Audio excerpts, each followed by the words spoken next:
Hey there. I just wanted to let you know that next week I will be offering a free live VBAC prep workshop called 3 Steps to Have an Empowered VBAC, even without a supportive provider.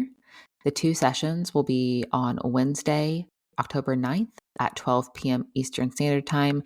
The second session is Tuesday, October 15th at 2 p.m. Eastern Standard Time. You don't have to attend both. You can attend either one, or you can attend both if you'd like. Again, this will be live. Some of the things I'll be covering in the workshop are how to shift from fear and doubt to confidence and empowerment when it comes to your VBAC, the power of effective communication and boundary setting, and how you can still have a strong support system even without a supportive provider. This workshop is perfect for anyone, whether you're trying to conceive or currently pregnant and preparing for a VBAC. Again, the 2 dates currently being offered are Wednesday, October 9th at 12 p.m. Eastern Standard Time and Tuesday, October 15th at 2 p.m. Eastern Standard Time. If you want to find out more and register for one of the workshop dates, please go to thehannahgill.com/workshop. I experienced what most would refer to as the baby blues, but it continued past that normal time frame and it only got worse. I don't remember really communicating that to people or if my family and friends noticed, but I noticed and I didn't do anything about it for a long time. Welcome to the podcast where we get into the real and raw of pregnancy, birth, and postpartum. My name is Hannah Gill. I'm a VBAC mom, doula, and birth educator, and I help women discover their options and harness their inner power to have the experiences they desire. I'm here to support you through the ebbs and flows of these transformative years so we can have open and honest conversations about the hard, the messy, and the beautiful parts of motherhood. This is the Ebb and Flow Birth Show.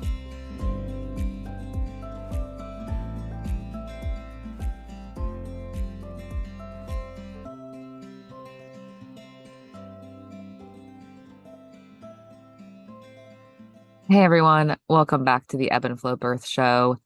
This episode is dropping late because it has been a crazy week.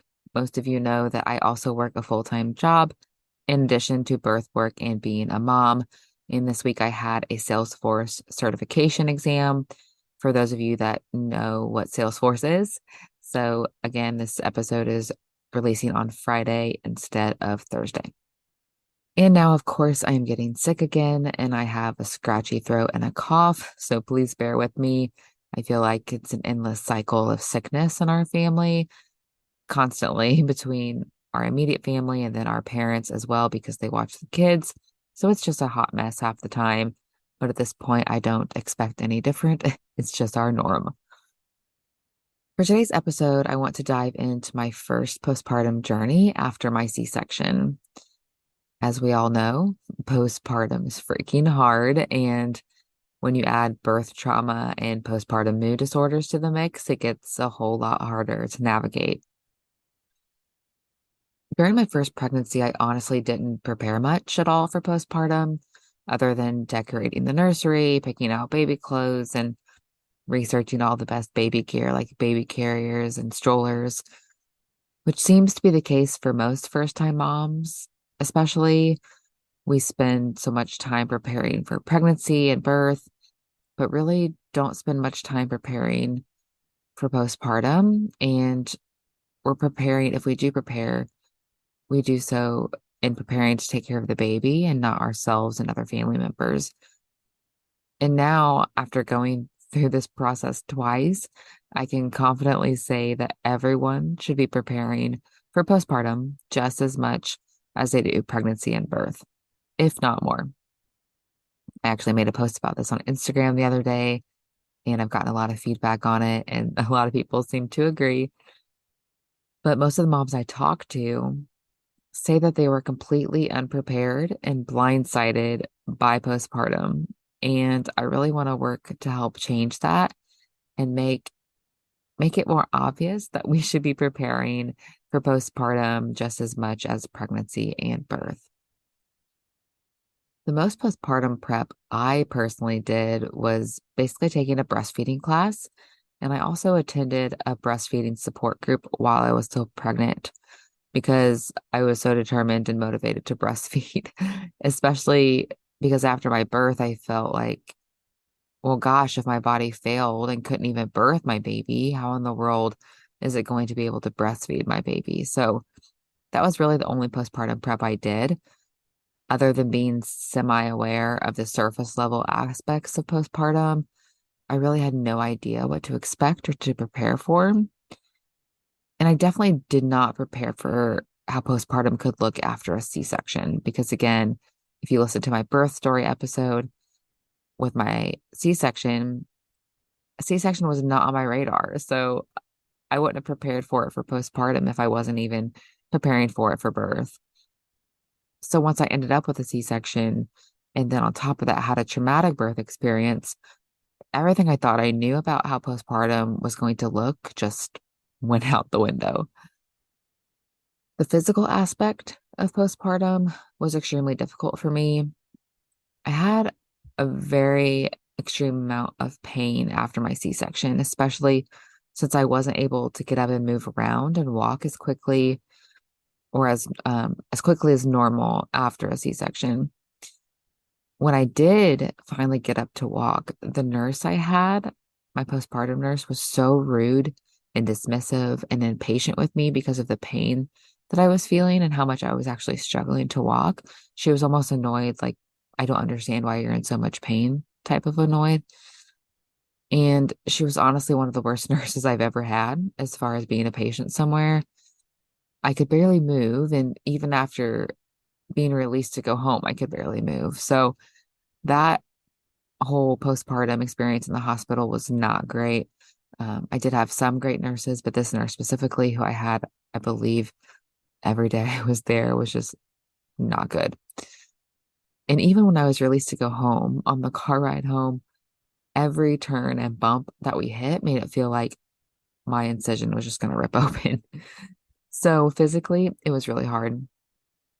Once we were home and settled, I still couldn't move very well. Obviously, I couldn't like bend over or do much to like pick up anything heavy other than my baby and just a few other things. But thankfully, our parents were around to help out because Scott had to go back to work rather quickly after we got home. I think we left the hospital on a Friday. He had to go back that next Monday. So our parents were around to help, which we were extremely appreciative for. A lot, this is going to sound weird to say, but I really wish I had taken more photos of my body during that time, especially my incision.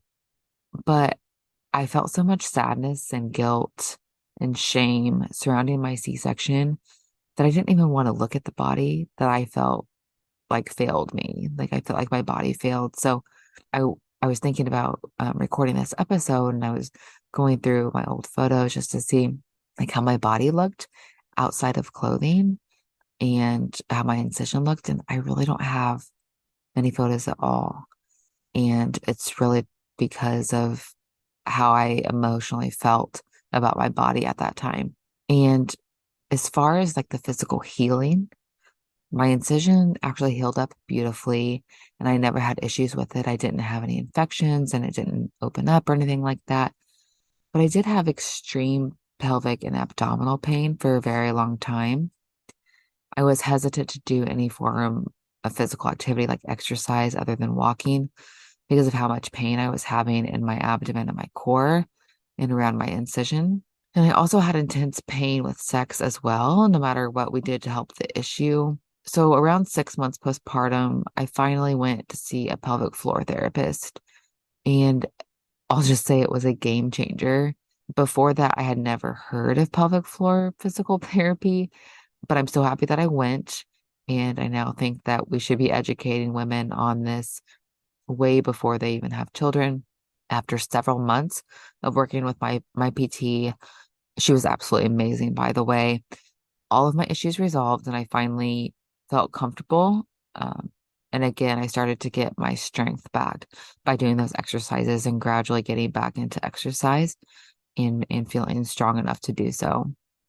My mental and emotional healing was much worse than my physical healing. As bad as my physical healing was, the mental healing was much harder. The impact that my birth experience had on me was much more severe than I wanted to admit.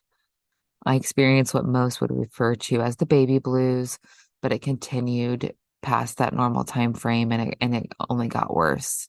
I don't remember really communicating that to people or if my family and friends noticed, but I noticed and I didn't do anything about it for a long time. The first emotions I felt were sadness, guilt, shame, and anger. I was sad that I didn't get the birth experience that I'd wanted and that my son didn't get to have the beautiful, peaceful birth he deserved. And I felt really guilty that I hadn't made different choices or that I didn't prepare enough. So I felt like it was my fault. And I felt ashamed that I wasn't able to birth unmedicated and that my body wasn't able to push my baby out. I'm ashamed that my body just didn't do what it was supposed to do. And I really felt angry at myself for quote unquote letting it happen. And honestly, I went through a period of anger towards my son. I know that sounds awful, but I'm all about being open and honest here and not shying away from the dark moments. But I was so angry at him because he was in a bad position that didn't allow for him to come out. And I understand that that anger and that thought process is completely irrational. A baby clearly cannot control what position they're in, and he didn't choose to do that or to make the birth hard, but it was how I felt in the moment. And to me at the time, it felt like a rational feeling. So I felt a lot of anger.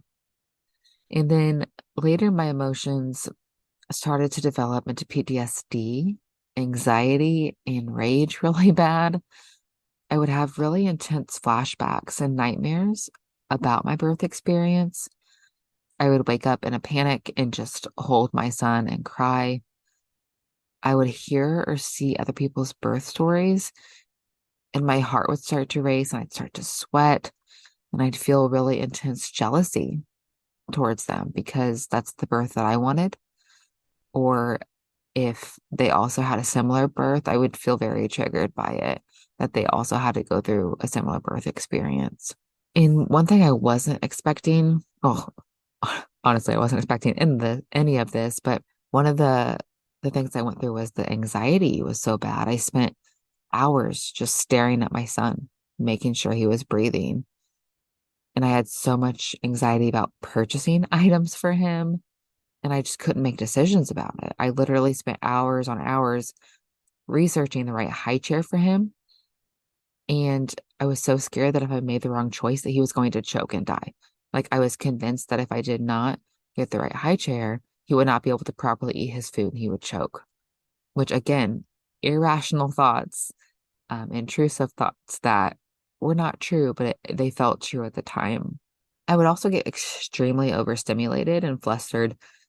This still happens from time to time, but I'm sure you all can relate to the overstimulation as a mother, but I would get extremely overstimulated.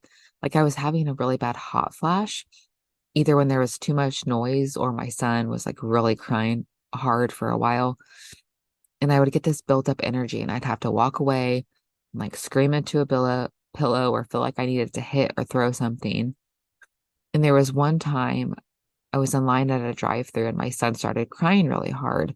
Obviously, he's in his car seat. I'm driving. I can't get him. But nothing I was doing was calming him. I would sing to him. I'd play music. I tried to put on the shusher noise or white noise, but I couldn't calm him. So then I started crying and I literally got out of my car and had the multiple cars behind me back up so I could get out of line.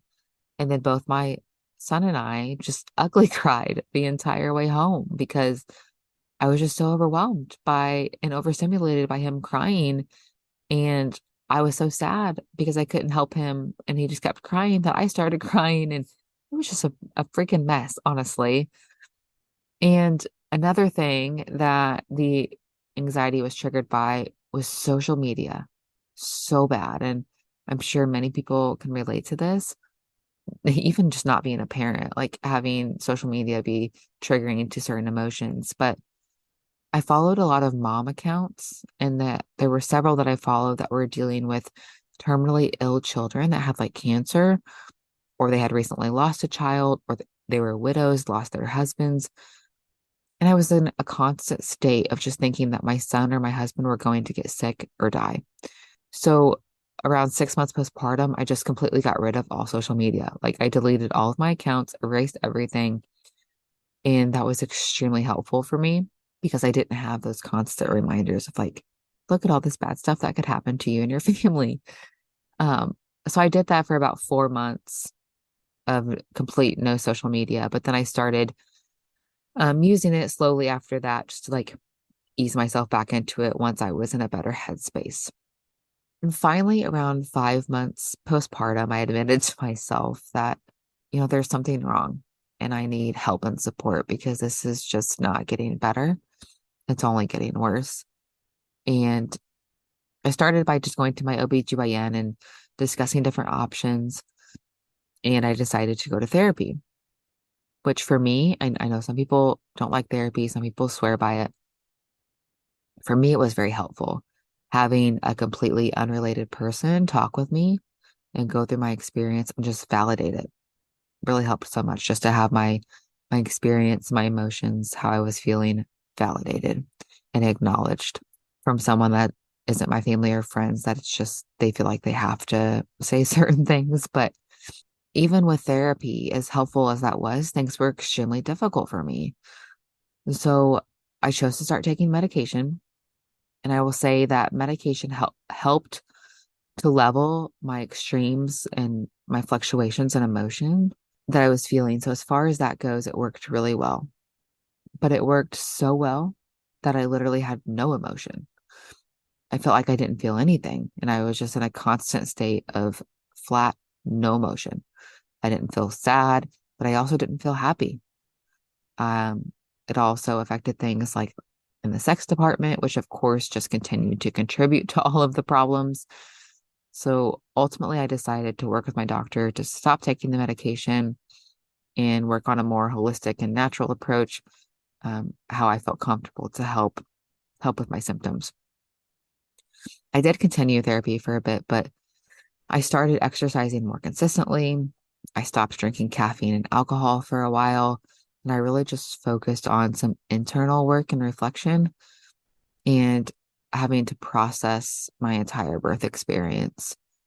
I went and got all of my hospital and nurse notes from my entire pregnancy and birth and read through every bit of it, which really helped me understand everything that happened and get the full picture. And I really highly recommend that anyone that had a difficult birth and honestly, even if you didn't, to go get your notes and your operative reports or whatever it may be and just read through all of that to help you understand and get a better picture of what happened. Because I mentioned in my birth story, it was such a traumatic experience. And at certain points, I had a lot of pain medication. So I don't have a lot of memory of the time. So seeing all that detail can really help. And my husband and I also really had to work on navigating the changes in our relationship and worked on ways to more effectively like communicate with each other about what we were feeling, what we were needing when it came to us in general or my son. And honestly, I feel like all of our struggles made our relationship so much stronger because we were first forced to work together and to learn how to heal and to navigate the whole experience. Because even though I was going through certain things, he was also going through those as well. He also had to experience that birth. I don't know if it was traumatic for him. He doesn't really, when I've talked to him about it, it doesn't seem like it was a trauma thing for him. But he was also experiencing things during the birth and postpartum. So these things can affect spouses as well and family members. And it's not just the mothers that are going through it. They're all going through something in different ways. So just try to remember that when you're going through your postpartum is you're in the thick of it, but they're in the thick of it too with you, just in a different way. So you both have to figure out ways to help support each other. And that's where the communication factor really comes in. So And by communication, I don't mean like passive aggressively communicating when you're dealing with a screaming child. Um, just communicating one on one or in any effective way possible where you're sitting down and actually listening to each other. And I highly recommend having these conversations ahead of time, before your baby's here, maybe even before you're pregnant. Like, think about all the things that could happen and the conversations you need to be having about parenthood and what kind of birth you're going to have, what kind of pregnancy you're going to have. How is everything going to be approached postpartum as far as responsibilities and taking care of your child and all of that? All of that needs to be discussed ahead of time, not when you're in the middle of having postpartum mood disorders and sleep deprivation and dealing with a newborn baby and your life drastically changing. Don't try to have important conversations at that time. But despite everything I went through postpartum, my son and I actually bonded very easily and very well. And I know some women say they have a lot of issues bonding with their babies after a C-section and sometimes even after vaginal births, but that wasn't the case for us. I feel like the traumatic experience we went through together honestly brought us closer and helped us bond more, which I am very thankful for. So really that postpartum experience, it took me a long time to heal physically and mentally. I mean, I mentioned that I didn't get help for anything until about 5 or 6 months postpartum. So that went on for a long time. And postpartum issues can pop up to 2 years, if not longer, postpartum. So especially the mood disorders, postpartum depression, rage, psychosis, PTSD, those can really start showing up to a year postpartum, potentially longer, but physical issues can linger forever. So please work on your physical healing postpartum. Go see a pelvic floor therapist, see a chiropractor, anyone, go get massages regularly. Like, please focus on healing your mind and your body. So that is a bit about my first postpartum experience. I know it was a lot, but I hope that you were able to take something from this episode that you can either relate to or that can help you prepare for your own postpartum experience. If there's anything I mentioned in today's episode that you would like me to do like a deep dive episode on, please let me know. I know that was not an extremely long episode, but it was jam-packed full of information. So if there was something that really stuck out and you're thinking, gosh, I want her to talk more about that, please let me know. DM me, email me, and just let me know if there's something specific you want me to go into more depth on. So one thing I want you guys to do after listening to this episode, whether you're pregnant, trying to get pregnant, newly postpartum, or whatever it may be, sit down, talk to your spouse or whoever about how you could prepare for your postpartum experience or reflect on a recent postpartum experience and really talk about it because it's not something that gets talked about enough. So to sit down with your support system, whoever it may be, and talk about it. Have the hard conversations and do some reflection, even if it's just internal reflection. Do some reflection about your experiences or how you can prepare for them. That's what I challenge you guys to do after listening to this episode. Thank you guys so much for listening today and getting into the flow with me. Until next week. Bye, friends. You just finished another episode of the Ebb and Flow Birth Show. For more, head over to ebbandflowbirthco.com or on Instagram at ebbandflowbirthco. As a reminder, this podcast is provided to you for educational and entertainment purposes only. It is not a substitute for medical advice. Until next time, bye friends.